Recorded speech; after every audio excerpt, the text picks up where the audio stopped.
Picture this: Australian farmers standing knee-deep in flooded rice fields, releasing thousands of crayfish into the water. The year? 2018. The reaction? Complete disbelief. They lost their minds? Critics ask. Social media exploded with memes. What's next? Lobsters in wheat fields? One commenter joked. But here's the thing about crazy ideas. Sometimes they work. And this one changed everything. Today, we're diving into the story of how Australia accidentally discovered the future of farming. And trust me, you won't believe where this goes. Let's rewind to 2015. Australian rice farming was in serious trouble. The Murray-Darling Basin, Australia's food bowl, was facing its worst drought in decades. Water allocations were slashed. Irrigation costs skyrocketed. In the Riverina region, entire rice fields sat empty. Families who had farmed for generations were walking away. Take Jim Mitchell from Leeton, fourth-generation rice farmer. In 2016, he couldn't even afford to plant half his fields. "I was looking at selling up," Jim later told ABC Rural. The numbers just didn't add up anymore. He wasn't alone. Rice production had dropped 40% in 5 years. Chemical costs were through the roof, and prices falling fast. Something had to change. But nobody expected the solution to come from seafood. Enter Dr. Sarah Chen, an aquaculture researcher at Southern Cross University. In 2017, she was studying sustainable farming methods when she stumbled across something remarkable happening in China's Hubei province. Farmers there had been doing something radical for over 20 years, growing rice and crayfish together in the same fields. The results were staggering. Rice yields increased, farmers earned double income, chemical use dropped by 60%, and over 5 million people had been lifted out of poverty. But here's what caught Sarah's attention. The environmental benefits were off the charts. The water was cleaner, the soil healthier, and methane emissions had dropped significantly, Sarah explained in a 2018 research paper. Could this work in Australia? Here's where it gets fascinating. The secret lies in something called polyculture, basically growing multiple species together so they help each other out. Rice creates the perfect environment for crayfish: warm, shallow water with plenty of shelter. But what do crayfish do for rice? Everything. They become living vacuum cleaners, eating weeds, algae, and pest larvae that would normally require expensive chemicals to control. As they scurry around, they're constantly stirring the mud, which does 3 amazing things. First, it breaks up compacted soil, helping rice roots grow deeper. Second, it releases trapped nutrients back into the water. Third, it increases oxygen levels, which reduces harmful methane emissions. And here's the kicker. Crayfish waste is basically slow-release fertilizer. Rich in nitrogen and phosphorus, exactly what rice needs to thrive. It's like nature designed them to work together. Dr. Chen's research caught the attention of a small group of desperate farmers in the Riverina. Led by that same Jim Mitchell we met earlier, they decided to take a massive risk. In early 2018, they modified 200 hectares of rice paddies. They dug refuge trenches for the crayfish, installed fine mesh barriers to prevent escapes, and then they released 50,000 juvenile red claw crayfish into their flooded fields. The local farming community thought they'd gone insane. The coffee shop talk was brutal, Jim recalls. People were taking bets on how quickly we'd go broke. But Jim and his team pressed on. They had to. Traditional rice farming was already failing them. For months, nothing looked different. The rice grew normally. The water stayed murky. Neighbors drove by, shaking their heads. But underneath the surface, something remarkable was happening. The farmers noticed the water stayed clearer longer. Weeds that usually choked their fields barely appeared.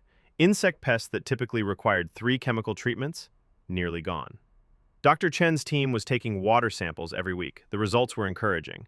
Nitrate levels were stable, pH was balanced, and oxygen levels were higher than expected. But the real test was coming: harvest time. October 2018. The moment of truth. First came the rice harvest. Yields were slightly higher than the previous year.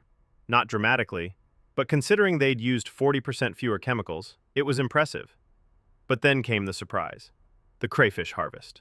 From those 200 hectares, the farmers pulled out 15 tons of market-ready crayfish.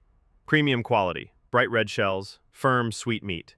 At $12 per kilogram wholesale, that was an extra $180,000 in income from the same fields, with less water and fewer chemicals. Jim Mitchell's reaction? "I couldn't believe it. We'd essentially doubled our income per hectare."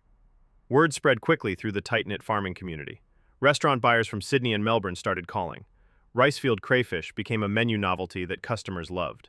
More importantly, other farmers started asking questions. By 2019, the trial had expanded to 800 hectares across 6 farms. By 2020, it was 2,000 hectares across 15 farms. The Riverina Rice Cooperative, once skeptical, started offering training programs. Agricultural colleges added aquaculture modules to their curriculum. And the environmental benefits kept growing. But something even more significant was happening. The land was healing. Fields that had been chemical-dependent monocultures were transforming into diverse ecosystems. Native frogs returned. Dragonflies appeared. Even echidnas were spotted near the field edges. Water quality downstream improved dramatically. The Murray-Darling Basin Authority reported 30% fewer agricultural chemicals in river samples from the region. In towns like Griffith and Leeton, where for sale signs had dotted empty shop fronts, new businesses were opening. Crayfish processing plants, aquaculture supply stores, equipment manufacturers. Young people who'd planned to leave for the cities were staying. Farming was exciting again. By 2021, the success was impossible to ignore. Delegations arrived from Vietnam, Thailand, and Bangladesh, countries where rice is life, but resources are scarce. The Australian government launched a $50 million Sustainable Agriculture Innovation Fund with rice crayfish systems as a flagship program. International development organizations started funding pilot projects in Africa and South America using Australian expertise.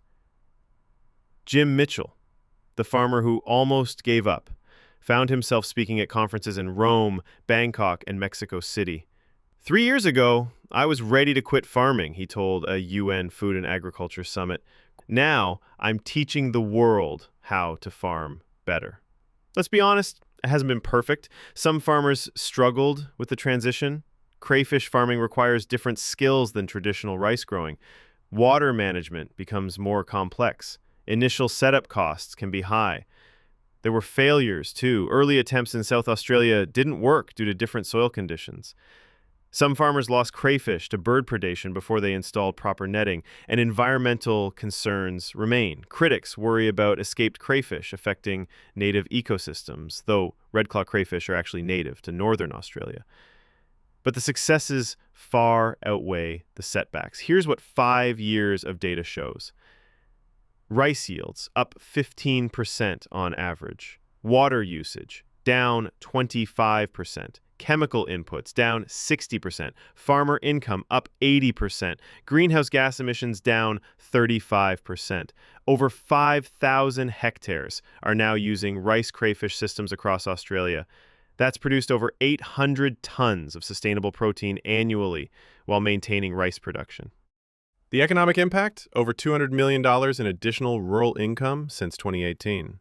But perhaps more importantly, it's given farming communities hope. So what started as a crazy idea, throwing crayfish into rice fields, became something much bigger.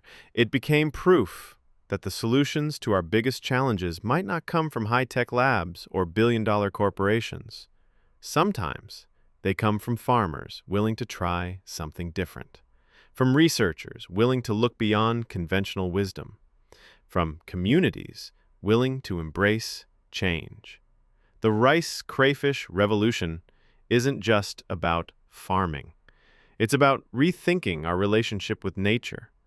Instead of fighting against ecological systems, we can work with them. And maybe, just maybe, the future of feeding the world isn't about conquering the land. Maybe it's about partnering with it, in the mud, with claws, and hope. What do you think? Would you try crayfish grown in a rice field? I'd love to hear your thoughts in the comments below. And if you enjoyed this story of agricultural innovation, hit that subscribe button and ring the notification bell. We've got more incredible stories about humans solving impossible problems coming your way. Until next time, keep believing in crazy ideas. Sometimes they change the world.